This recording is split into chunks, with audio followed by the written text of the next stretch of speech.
No, I am ready. I'm ready. I just was cuddling with my emotional support ice pack. Good afternoon. I'm Marielle, and welcome back to Good Vegan News.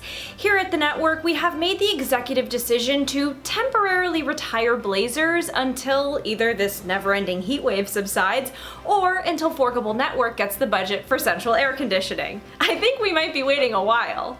For now, let's get right into today's Good Vegan News. Welcome back to Studio 1F, where it is 8 to 10 degrees warmer than where I filmed the intro. Let's get right into our first story. Amy's Kitchen boycott ends. This news came out last month, but it is such good news in our opinion that we couldn't not share it. Could not share it. We couldn't not share it.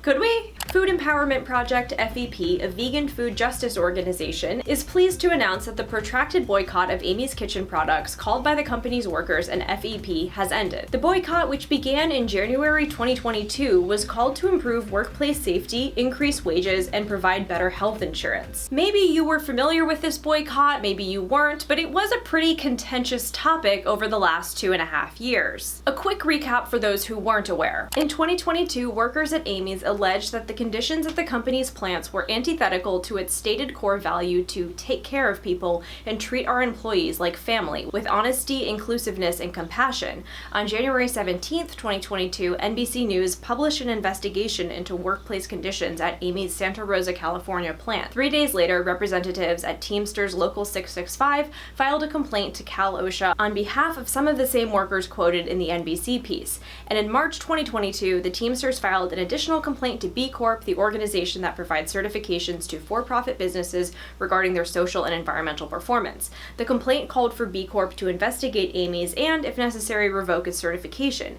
Amy's Kitchen has demonstrated a callous disregard for workers' health, safety, and human rights in violation of the B Corp Declaration of Interdependence. There were a number of complaints from workers, including the nature of their work causing them physical pain and injuries. After 8 months of discussion between Amy's Kitchen food line workers in Santa Rosa, California, representatives of FEP, and executives at Amy's Kitchen, agreements were made to not only improve the working conditions for the food line workers in Santa Rosa, but the company also acknowledged those who were abruptly let go at the now closed Amy's Kitchen facility in San Jose. Amy's committed to a number of improvements, including measures to increase the physical safety and well-being of their employees. This is a story and I know many of us had been following for a while and had been pretty bummed about, to say the least. As vegans, it can be hard to find companies offering tasty, affordable, reliable, packaged foods, and then when we do, they so often let us down. Sorry, I was thinking about Killer Bee Pizza. Again, while Amy's isn't fully vegan, they are well known for their very wide array of vegan packaged foods, which are, I would say, the #1 most commonly available vegan packaged food in the US. And one of the most exciting points in the recent resolution is Amy's Kitchen agreeing to increase the number of vegan foods produced. I love how Food Empowerment Project just threw that one in there. Like, yeah, workers' rights and safety. Also, can you guys add more vegan options already? As much as I love knowing I can always pop by a CVS during a not very vegan friendly wedding weekend and grab a bean and rice burrito, I've never done that, I just mean hypothetically. I wouldn't mind a few more options. I had been avoiding buying Amy's products over the last few years, and on the few occasions I did, I felt very guilty, so I'm glad this dispute has been settled. And I'm very impressed by this organization, Food Empowerment Project, who right away stepped up to help the workers and seems to have played a pivotal role in successfully negotiating this positive outcome for all parties. I'm happy to hear this news and excited to see what the future holds for Amy's. Something else I'm excited about. Nutella is releasing a new version of its beloved spread, minus one ingredient. Vegans, get excited. Can you guess it? Can you guess what the ingredient is? Okay, fine, I'll tell you. This year, Ferrero, the maker of Nutella, confirmed it's moving forward with plans to offer a vegan version of its famous hazelnut spread. And if you thought it was vegan this entire time, you'd be sorely mistaken. As the product's ingredients list states, it's made with 7 ingredients: sugar, milk, palm oil, cocoa, hazelnuts, lecithin, and vanillin. But now, a new version will be made sans the milk additive. At Ferrero, we are always scouting and exploring new categories and emerging food trends. By leveraging innovative spirit and decades of expertise of our beloved global brands, we are now preparing to launch Nutella plant-based starting in autumn 2024. This further addition to the Nutella family will deliver the same unmistakable experience, replacing milk with vegetal ingredients, offering a delicious new choice able to welcome even more people into the brand. However, there is a major caveat. Don't say it, don't say it, don't even. The company only plans to roll out the product to select European markets, including its home nation of Italy. What the fuck, Ferrero? At least for now. But as Euronews reported, Italy is a fantastic place to start, as more and more of its residents identify as flexitarians who are trying to reduce their consumption of animal products. Hi, Food Empowerment Project? Yes, I have a very serious issue to discuss. Can we make it illegal for American publications to report on good vegan things that are happening in other countries? Because it's just not fair, you know? Because then I start to get excited and my mouth starts watering and it's just like, what the heck, you know? And then of course it's a painful reminder of how poorly veganism is doing in our country. And yes, I can hold. Giorgio Sant'Ambrogio, CEO of retail and distribution giant Gruppo Veggie, also confirmed the news of the new product in a LinkedIn post, noting it's tradition for his company to be the first retail group to be informed of Ferrero's innovation. He added, "In a market where demand for plant-based products is becoming increasingly high, a giant like Nutella will certainly create a lot of competition, pushing other companies to focus on the sector and perfect their products. One can hope, Giorgio, one can hope." Yes, I'm still here. Well, Europe, you'll have to let us know how it is once you get your hands on some. And by get your hands on some, I mean dip a tablespoon in some. Speaking of Europe, Denmark to introduce landmark carbon tax on agriculture, setting a precedent for sustainable land use. Denmark is set to introduce a carbon tax on agriculture, saying the legislation will be the first of its kind in the world. Confirmation of the tax was reported after 7 relevant bodies came to an agreement after negotiations, including the government, farmer organizations, trade unions, industry, and environmental NGOs. The Danish parliament is expected to formally approve the tax in August. President of the Danish Society for Nature Conservation said, "This is a historic compromise that sets a completely new direction for land use. The agreement will ensure significantly more forest, large wetlands, and much more protected nature in Denmark and integrate nature, nitrogen, and climate efforts. Despite major disagreements, we have managed to reach a compromise on a carbon tax that paves the way for a transformed food industry." The finance minister of Denmark, Nicolai Wammen, said, "Today is truly historic for Denmark, for the climate, for our nature, and for Danish agriculture." He described the tax as an investment in the future of our agricultural sector, saying it was initiating a transition with shared ambitions and goals, laying the tracks to what our country will look like in 5, 10, and 20 years from now. While this article didn't go into too much detail on how this tax will work, I found a PBS story that clarified the first of its kind annual tax on livestock greenhouse gas emissions amounts to about $100 per cow in an effort to curb climate change. Obviously, this is a very complicated issue, but for most of the pretending to care about climate change world, to not acknowledge animal agriculture as a major factor has been, well, utter bullshit.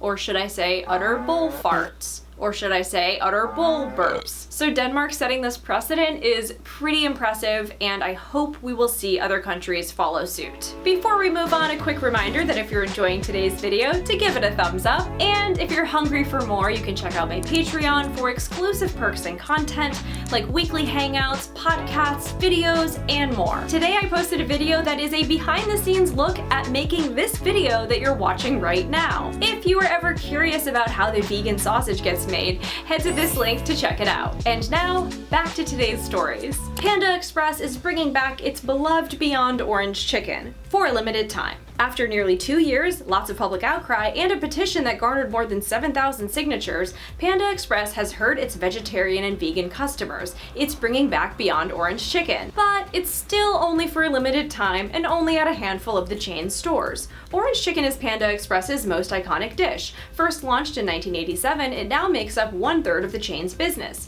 In 2021, Panda Express partnered with Beyond Meat to co-develop a non-meat version called, officially, Beyond the Original Orange Chicken, and it was a quick success. The very first day it was on the menu in some restaurants in New York City and Southern California, Panda Express sold more than 1,300 pounds of Beyond Orange chicken. In its Southern California stores, that first test sold out in less than 2 weeks. It's one of Panda's most successful regional launches to date, Chef Jimmy Wang, Executive Director of Culinary Innovation at Panda Express, said in a statement in 2021, which further reinforces the desire we're seeing from our guests for more diverse and plant-based options. After that small regional launch, Panda Express brought its Beyond Orange chicken to 70 locations in the fall of 2021. In September 2022, it rolled the offering out nationally to more than 2,300 locations. But the Beyond Orange chicken was always meant to be a limited time menu item while supplies last. Eventually, it fell off Panda Express menus across the country, and customers noticed. It's good news that they're bringing it back, for sure, but unfortunately this story does follow this frustrating blueprint of, people love it, we're gonna discontinue it. People want us to bring it back. We will, but only for a limited time, and only at certain locations.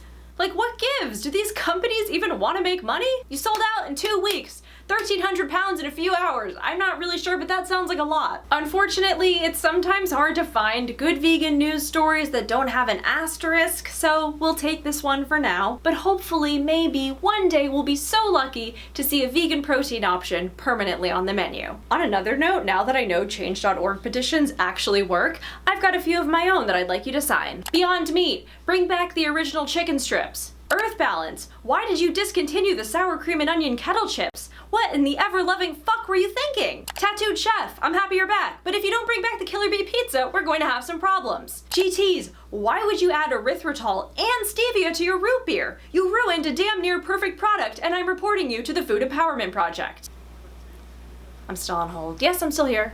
Okay, I'm on hold again. I could go on and on and on, but we've got more stories to get to. I never tried the Panda Express Beyond Orange chicken, but let me know if I should. Next up, identical twins go on separate vegan and meat diets to see difference it makes to body. You might be saying to yourself, what? Am I having deja vu?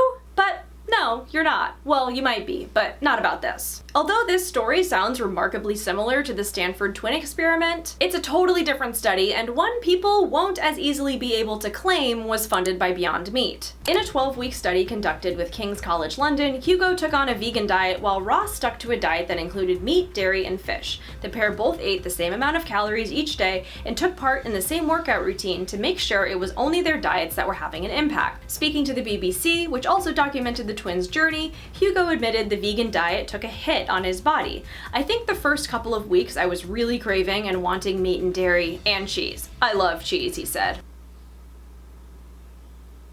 Hugo obviously only got to level like 0.5 vegan because he has yet to learn that saying I love cheese is about as unnecessary and redundant as saying things like I breathe air, or I drink water, or I'm a human whose physiology responds to things I'm biologically wired to be addicted to. Poor Hugo, sweet Hugo.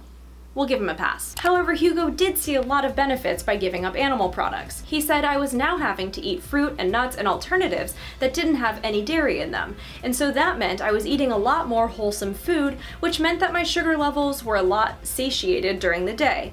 I believe that was a typo. I felt like I had more energy. Meanwhile, Hugo's meat-eating twin said his gym performance was up and down a little bit more. While he felt very energetic on some days, there were others where he'd experience huge lulls. Hopefully, all of you have been experiencing huge lulls throughout this video today. However, Hugo did see some downsides to veganism as he found that the diversity of his gut bacteria dropped severely, while his brothers stayed the same, meaning Ross was less likely to pick up illnesses. The diets also prompted Ross to realize how much processed food he was eating after checking out his brother's healthy vegan meals. All in all, the men found that there wasn't a huge difference, if any, between the two diets, though Hugo did see his cholesterol levels drop off the scale, while also losing weight and boosting his resistance to type 2 diabetes. Veganism also proved to be more effective for losing body fat as Hugo dropped 4 pounds and lost 1% of his body fat. By comparison, Ross put on 10 pounds of muscle but also gained fat, bringing his end body fat percentage up from 13 to 15%. I haven't read the study, but I'm not really surprised at the results outlined in this article other than the gut biome diversity. That one didn't make much repeatable sense to me. And obviously this article misused the word veganism, like many of these studies and articles about these studies tend to do. And obviously vegan diets can be healthy or not as healthy. Hugo seemed to be eating a very unprocessed version of a vegan diet, which is great, but not everyone does that, and I hope people realize just eating a vegan diet may not lead to as dramatic results,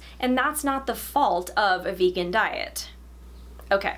Stepping off my soapbox. Our final story is silly and quirky and just made me smile. Meat industry musical Mad Cow debuts at UK's first vegan theatre. This story is from June, but it was so intriguing that I had to include it. A musical play about the meat industry called Mad Cow is coming to Canterbury's new all-vegan Garling Theatre next month. The musical, which Alison Harris from the Garling Theatre described to Plant-Based News as a darkly comic satire and an uplifting coming-of-age story, marks the debut of local writer and performer Hero Douglas's Questio Productions. It focuses on a teenage girl growing up on a small-scale farm in North Wales, and while her family is concerned with keeping up appearances with their neighbors, she connects more with the cows and pigs who live on the family farm. The story of Mad Cow, which is largely taken from real-life observations, satirizes a landowning family's sense of entitlement and desire to have it all, explained Douglas. Its themes are universal. It's about family, about growing up different, about greed, and standing up for your beliefs, she continued. It explores important questions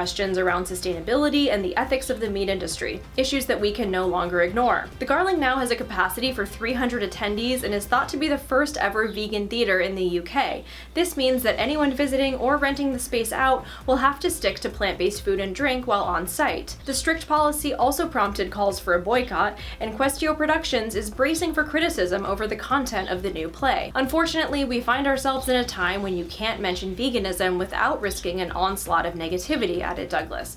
But we're not trying to preach or convert anyone. Theater is a space to explore tricky ethical and societal issues. We want to encourage audiences to look a little closer and talk more about these things. Ultimately, we're storytellers, and this is a delightfully mad, funny, heartful story. We think you're going to love it. I am so intrigued by this story. I love musicals, and of course I love veganism. I love the idea of the former being used as a platform for the latter, and I wish I could go see it. I definitely put this in the category of creative activism, which is becoming somewhat of a recurring Good Vegan News subsegment. To my British forks, this musical is running for a few more days in Canterbury, so if you live nearby and you need something to do this weekend, go check it out. And that's it for today's Good Vegan News. Give this video a thumbs up if you enjoyed it, and let us know your thoughts on today's stories below. Be sure to subscribe and check out Patreon for exclusive content. And a very special thank you to my Fancy Fork patrons, Regina and Claudia. Until next time, stay cool, and thanks for watching Good Vegan News.